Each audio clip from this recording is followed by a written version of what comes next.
Hey guys, it's Nick. Welcome to another episode of T-365.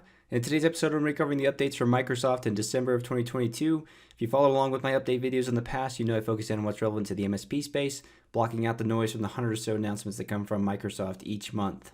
As always, if this content's helpful, go ahead and like and subscribe.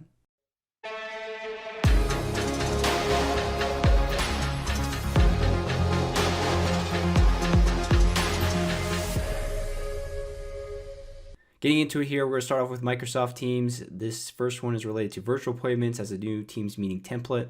You can see this flow starting with the screenshot I provided below on the far left, where you're able to select virtual appointment from the new meeting dropdown in the native calendar app within Teams. But it's basically giving you the ability to send the external users this virtual appointment, and they're able to access that Teams meeting without having to download the Teams application. And you can see more of that flow within the mobile experience on the screenshot to the right, where you have a Gmail user that is coming into your meeting. They're checking in, they're modifying their visual and audio settings, and then they're waiting in basic lobby experience.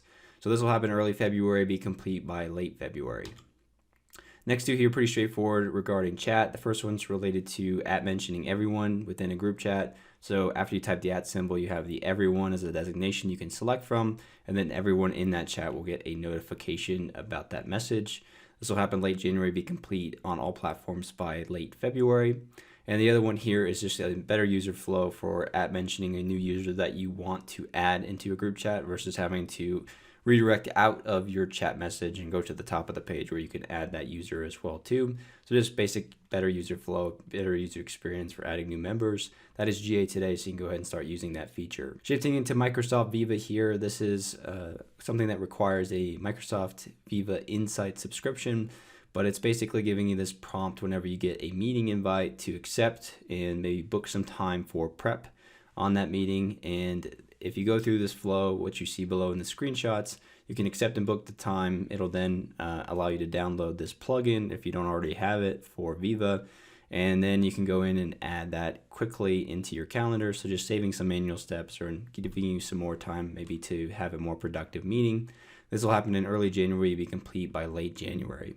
Shifting into the Microsoft Intune section here, we're going to start with the updates to Windows App Management Intune with Winget. So one I'm pretty excited about because this is basically streamlining how we can push out applications to our Windows devices within the Endpoint Manager Admin Center.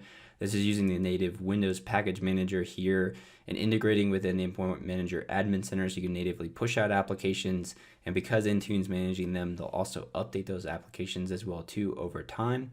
So just a much better user experience here from an admin standpoint and also from a user standpoint when you think about having apps available on your device. Timelines for this is GA, so you can go ahead and check this out now within the Endpoint Manager Admin Center. Last section here, we're shifting into the Microsoft Admin section. The first one's related to NCE and the removal of the incentives if you're still on legacy licensing. So this has been common knowledge for a while, but just another reminder that if you're in the CSP program and you have customers on legacy licensing, you will no longer get monthly rebates if you're part of the Microsoft Partner Program. So just a heads up that you need to move. Many of us have already done this up to this point in time, but it is a hard cutoff for you to start getting those monthly rebates.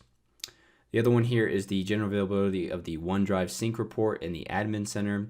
This is basically giving you the ability to see more relevant information on the health issues, advisories, individual syncing issues, and monitoring known folder move for OneDrive across your tenant. And so if you have customers coming in and submitting tickets, this is another good location to look up potential issues without having to maybe screen share with those users immediately. So last feature here is called Microsoft Feed. In my opinion, it kind of acts like Microsoft Viva, where it's giving the individual users insights into some of the things that might be working on or relevant information of the people they're working with. And you can kind of see that depicted in the screenshot down below. This will happen mid-February though, be complete by early March, so maybe something that you want to notify your end users about. That's everything that I want to cover in today's video, guys. If you have any questions or comments, feel free to leave them below. Otherwise, like I mentioned, like and subscribe if you guys want to see more content around Microsoft and the MSP space. Thanks, guys. Have a great day.